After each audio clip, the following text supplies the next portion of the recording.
She thought he was just another lost soul, bruised, exhausted, and begging for shelter on a rainy night. Out of kindness, she let the stranger sleep on her couch. But what started as one night turned into something far more dangerous. She had no idea this quiet, mysterious man was the former boss of a powerful crime syndicate, and danger was about to knock on her door next. It was almost midnight when the knock came, not loud, not frantic, just a slow, tired thud against the wooden door, like someone had used the last of their strength to reach it. Sophia froze on the couch, one hand halfway through folding laundry, the other instinctively pulling her daughter's blanket closer.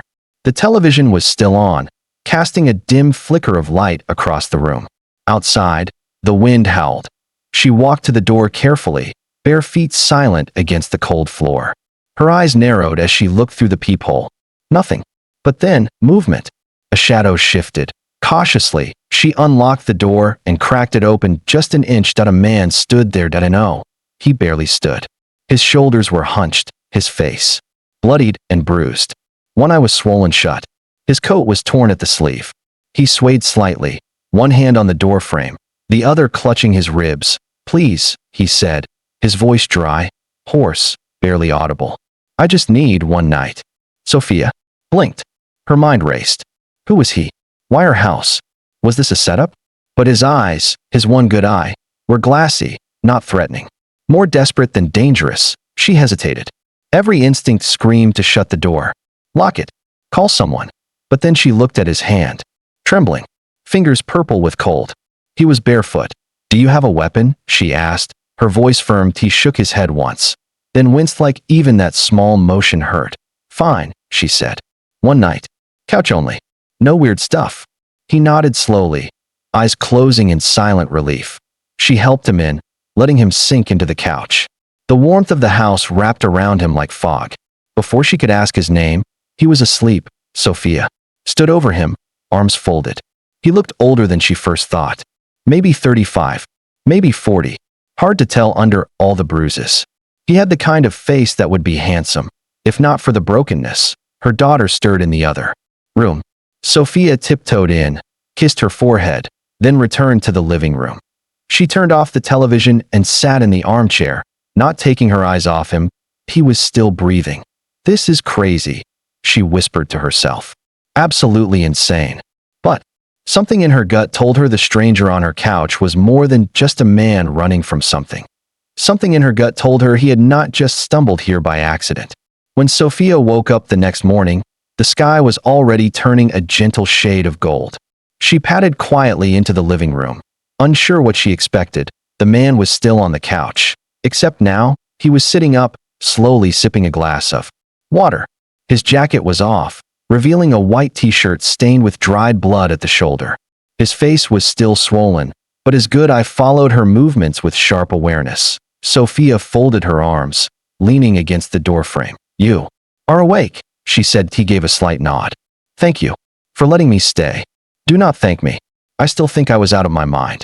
He looked around the room, noticing the cozy clutter, toddler toys under the table, family photos on the shelf, a drawing taped to the wall that read, "Supermom." "You live here alone?" he asked. She raised an eyebrow. "Why? Planning a follow-up robbery?" He almost smiled. "Almost." "No," Sophia sighed and walked past him into the kitchen. She poured 2 mugs of coffee, handed one to him, and sat across the room, on the edge of the armchair. "My daughter's name is Lily," she said. "She is 5. If she sees you, she might think you are a Marvel villain. I will stay out of her way. You better. She is small but vicious." There was silence as they sipped their coffee. The tension between them was not quite hostile, more like 2 animals sniffing each other out, uncertain of danger but unwilling to strike first. "I do not usually let strange men sleep on my couch. In case you were wondering," Sophia added. "I figured. Then again, you are the worst house guest I have ever had. You brought no flowers. No thank you note. Not even a decent excuse." He set the mug down carefully. "I had nowhere else to go." She studied his face again. Even under the bruises, there was something magnetic. Not just his features, but the way he held himself. Wounded, yes, but not weak. Quietly dangerous. Like a lion lying low. "I do not want to know, do I?" she asked. "No, good." I am too tired for stories. More silence. Then Lily's voice called from the hallway. Mommy. Sophia stood quickly. Stay here, she warned him. Lily came in, rubbing her eyes, dragging a pink blanket behind her. She looked at the stranger on the couch with the blunt curiosity of a child. Who is that? She asked. Sophia hesitated. He is just someone who needed help. Lily tilted her head. He looked sad. From the couch, the man looked up, startled. Sophia smiled awkwardly. Yes, well, sometimes people just need rest. Lily walked over to him, her tiny feet making soft taps on the wood floor. You can have Mr. Bear, she said, handing him her stuffed bear without warning. Lily, Sophia started, but stopped. The man took the bear with a strange gentleness. Thank you. Lily beamed and walked off to the kitchen like her job was done.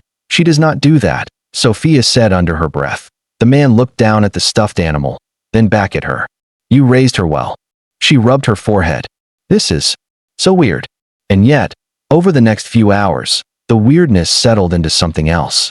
The man kept quiet, resting, helping her fix a leaky faucet without being asked. He even refolded the laundry she had left undone the night before. At one point, she caught him drawing something in a notebook with a pen from her junk drawer. He closed it quickly when she walked in. She did not ask. That evening, she made grilled cheese sandwiches. He offered to take out the trash. They barely knew each other's names, but there was a rhythm already forming between them. A strange, quiet understanding. Two people too tired to lie, too tired to pretend. Lily fell asleep on the couch beside him, her head on his arm. Sophia stood in the hallway watching. You are good with her, she said softly. I did not expect that. Neither did I. He looked up at her. You are not scared of me? I am, she said honestly. But I am also a woman who works 2 jobs, has not dated in 3 years, and sleeps with a baseball bat by the bed. So, not as scared as you might think. He nodded, slowly. Can I know your name at least? She asked. He paused. Matthew, he said finally. Matthew, she repeated. Well, Matthew. Sleep on the couch. No wandering. If I find you near my bedroom door, I will end you with that bat. Understood. She turned away, then paused. You still owe me flowers. And for the first time, Matthew smiled. Not much, but enough to make her wonder what he looked like when he was whole. The week passed in a rhythm that should not have made sense, but somehow did. Matthew kept to himself, mostly quiet, but never cold. He helped without asking, fixed things she had long given up on. Her crooked kitchen cabinet, the blinking porch light, the faulty heater in the hallway. Lily adored him, often curling up next to him on the couch with her coloring books. Sophia, against all logic, stopped waiting for him to leave one afternoon. While Matthew took Lily to the park, Sophia decided to finally vacuum the couch. She pulled off the cushions, muttering to herself about lost cereal bits and toy dinosaurs. Then her hand hit something hard. Wedged deep in the gap between the cushions was a small black pistol. Her breath stopped. She stared at it, frozen. It was not dusty or old. It was clean, cold, and real. She slowly pulled it out with trembling fingers. Her mind raced with possibilities. Maybe it belonged to someone else. Maybe it was planted. Maybe, but she knew better. This was his. The front door opened just then. Voices floated in. Lily's giggle, Matthew's low reply. Sophia tucked the gun behind her back and turned just as they entered the living room. Matthew saw her face first. Then he saw her hands. And then he saw what she was holding. He stopped mid-step. Where did you find that? He asked quietly. Under my couch cushions, she said, her voice sharp. Right where you sleep. Lily looked up, confused. What is that, Mommy? Go to your room, baby, Sophia said gently. Now. Lily hesitated, glanced at Matthew, then walked away. The silence that followed was thick and dangerous. You want to explain? She asked. Matthew raised his hand slowly, as if trying not to alarm her. It is not what you think. Oh good, she snapped. Because I think I let a charming fugitive sleep on my furniture, eat grilled cheese with my child, and maybe, just maybe, put us all in danger. He took a step forward. Do not, she warned. Do not take one more step. I kept it for protection, he said calmly. Not for harm. I have never touched it around your daughter. Never. That does not make this okay, she hissed. You live in my house. You smile at my child. And you hide a weapon where she plays. I never meant to stay this long, he said, his voice lower now. I did not plan any of this. I was just trying to disappear. Her hands trembled, but she did not lower the gun. Disappear from what, Matthew? She asked. From who? He was silent. That silence screamed louder than anything. Sophia stared at him for a long moment, then slowly set the gun on the coffee table, between them, like a barrier. You have 24 hours, she said, voice flat. Then I want you gone. I understand, he replied. But as he stood there, eyes filled with something she could not name, she wondered, was she sending danger out her door, or letting it in by asking him to leave? Sophia had not slept well since finding the gun, even after she locked it away in her closet. Far from Lily, far from Matthew, her mind remained restless. She watched him more closely, noticing the small things, how he checked the windows twice before locking them, how he tensed at the sound of loud engines, how his eyes flicked over strangers on the street like someone trained to size up threats. He had not asked to stay longer, and she had not reminded him he had to leave. They were stuck in a silent standoff, waiting. That Thursday evening, she left Lily with her sister and walked to her car after work. It was late. The parking lot was nearly empty. Just the glow of a single flickering streetlight and her own echoing footsteps. She felt it first, that prickle at the back of her neck. Then she heard it. A second set of footsteps, just behind her. She stopped. The steps stopped. She turned slowly. A man leaned against the lamppost, half in shadow. Too still. Too quiet. He took one step forward, then another. Sophia's breath quickened. Do you need something? He smiled, but it was not friendly. You are the one with the guest, he said softly. She stepped back. Excuse me. The man sleeping on your couch. You really should be more careful who you let into your home. She turned to run, but before she took 2 steps, another figure lunged from the side. She screamed. Then something fast and violent collided with her attacker. It was Matthew. He moved like he was built for it. A blur of motion, swift, controlled, brutal. In seconds, the stranger was on the ground, groaning, disarmed. The man by the lamppost disappeared into the night. Matthew knelt beside her. Are you hurt? She stared at him, trembling. What was that? He helped her up, his grip firm but gentle. They were following you. For days. I knew it. I felt it. You knew? I suspected. I did not want to scare you. She pulled away. You did not want to scare me? A man just tried to grab me in a parking lot. And you? What even are you? He exhaled slowly. I am someone who used to be dangerous. Now I am just trying to stay forgotten. That was not forgotten, she whispered. That was trained. That was military? Mafia. His silence again. She shook her head. You lied to me. I never lied, he said. I just did not say everything. Which is a lie. He looked at her with something that almost resembled regret. I will leave tonight. She did not reply that he walked her to the car. Watched. Until she drove away. And that night, when she returned home, the couch was empty, but a note lay on the coffee table. They are watching. Be careful. I will handle it. It was signed simply, Matthew. Days passed. Sophia tried to go back to normal, school drop-offs, grocery runs, her job at the local diner. She smiled when she needed to, answered texts from friends, and pretended her heart was not in 1,000 pieces on the couch he used to sleep on. But at night, when Lily had gone to bed, she would sit on the same spot, reading and rereading the short note he left behind. They are watching. Be careful.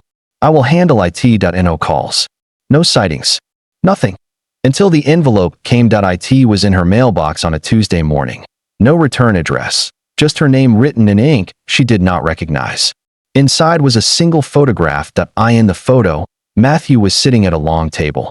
In a dark suit, flanked by men in black, all wearing the same cold expression.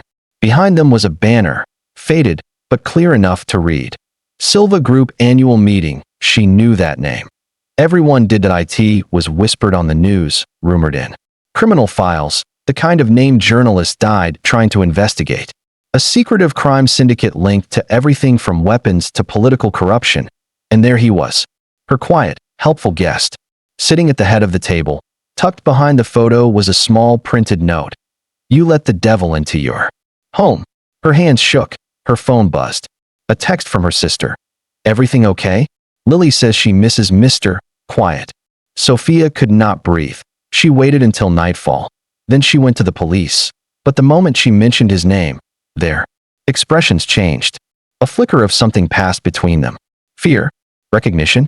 Denial? We will look into it, the officer said stiffly. She left with her skin crawling.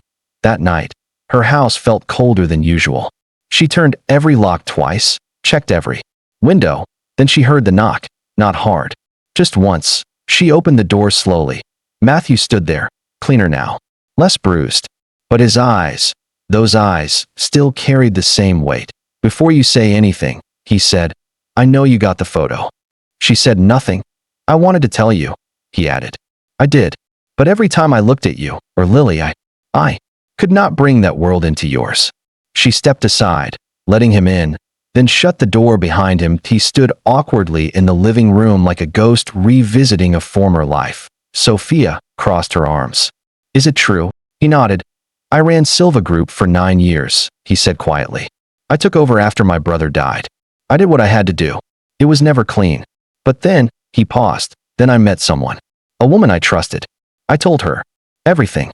And she betrayed me, sold me out, tried to have me killed. Sophia's heart twisted.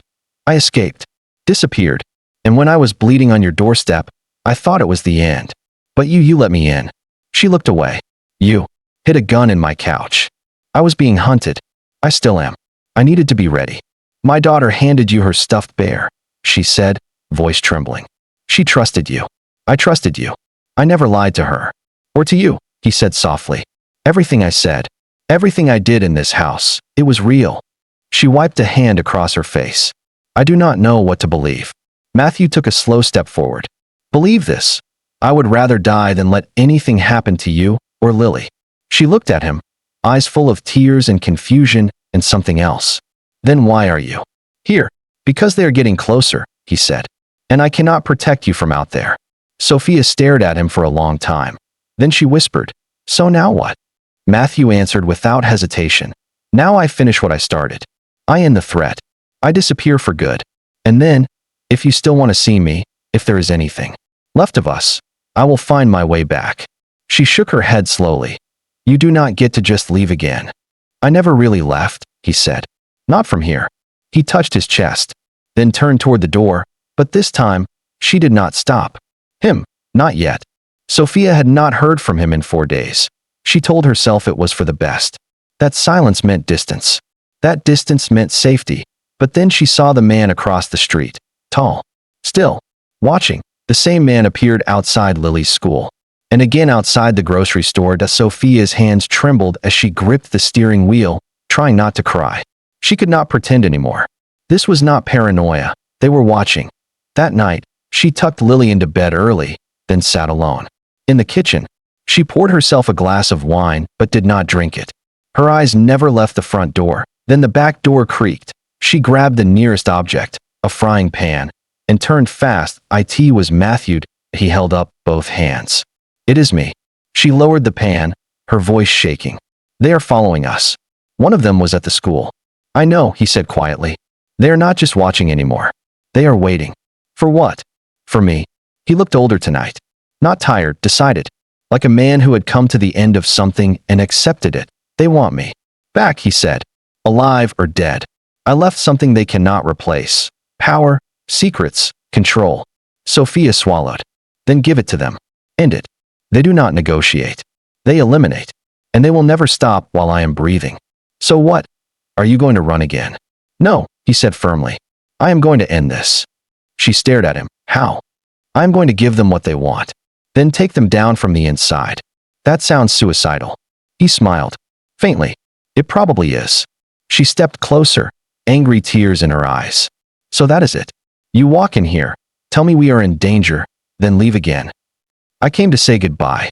I hate you for this, she whispered. No, you do not. And she did not. She hated that she did not. Matthew stepped into the hallway where Lily's bedroom door was slightly open. He glanced inside. She is still holding that bear. Sophia nodded. He turned back. If something happens to me, no, she cut him off. Do not say that. Do not leave me wondering. He stepped forward, brushed her hair back, and kissed her forehead. I never had a home until I walked through your door. You gave me that. I will never forget it. Then he left. and the door closed behind him with a quiet finality. 2 nights later, the men who had been watching her vanished. A news report broke out the following morning. A mysterious explosion at a warehouse outside the city. Several known criminals arrested at the scene. The Silva Group's last known base of operations gone, but no body was found, and Matthew's name was never mentioned. To the world, he was still a ghost. To Sophia and Lily, he was just missing. The seasons shifted. Summer gave way to autumn, and autumn into early frost. Sophia did not hear from him, not on her birthday, not on Lily's, not even when she stood in the quiet backyard at midnight and whispered his name into the wind, hoping the night would carry it to wherever he had gone. But life, as it always does, kept moving forward. She opened her own bakery, something small, warm, and honest, on the corner of Maple and Fifth. She named it Honey and Crumbs. Inside, she put out only what she could make with her own hands. No machines, no pretense. Lily had grown taller, wiser in that quietly observant way children have. She never asked why Mr. Quiet had not come back. But sometimes, when she drew pictures, she included him. A tall man with kind eyes and big hands, holding her stuffed bear. One morning, Sophia unlocked the bakery just before sunrise. The street was still half asleep. She turned on the warm overhead lights and began her routine, mixing batter, setting out chairs, placing muffins in the display. The bell above the door jingled. She looked up. He was standing there. Matthew, same eyes. Different man. Clean-shaven, calm, quiet, like someone who had walked through fire and come out whole on the other side. He wore a soft gray sweater, his hands empty, his posture easy. Sophia did not move. She was afraid if she blinked, he would vanish. I was not sure what time you opened, he said, voice gentle. She dropped the spatula. He stepped forward and picked it up, holding it out to her. You are real, she whispered. I am here. She stared at him. Where were you? Gone. But not gone. I needed to erase everything that could trace back to you and Lily. It took months. But now, I am clean. I do not owe anyone. I am not hunted. And what are you now? She asked. A man with a new name? A new life? He smiled. A man who wants muffins and forgiveness. She narrowed her eyes. You left without saying a word. I left to make sure I could say more later. Sophia crossed her arms, but her lower lip trembled. You made my daughter cry. I made myself bleed, he said, his voice breaking. Slightly. But if you want me to leave, say the word. She stared at him, long and hard, then walked around the counter, took the muffin tongs, and handed him one warm, fresh blueberry muffin. I never made those again, she said. Not after you left. They were kind of your thing. He took the muffin, held it, with both hands. Thank you, he whispered. A small voice from behind the swinging kitchen door called out. Mommy, can I have chocolate chip? Matthew froze. Sophia turned her head. Lily, there is someone here who wants to say hi. Lily walked out in her pajamas, rubbing her eyes, and stopped when she saw him. Her mouth opened slightly. Then she ran, straight into his arms. You came back, she shouted. He knelt and hugged her tight, one hand holding her head like something precious. I missed you so much, she whispered. I missed you more. When Lily pulled away, she pointed to the muffin. Did Mommy finally give you one? Again? Matthew smiled. She did. Then you are allowed to stay. Sophia leaned on the counter, trying very hard not to cry. You came back for muffins? She asked. Matthew looked at her, gaze steady. No, he said. I came back. For home. Sometimes, the most dangerous people are the ones who simply want peace and a place to belong. If this story moved you, drop a comment below. Would you have let him sleep on your couch? What would you have done in her shoes? And do not forget to subscribe for more soul-stirring stories, emotional stories, and touching stories that remind us love can bloom in the most unexpected places.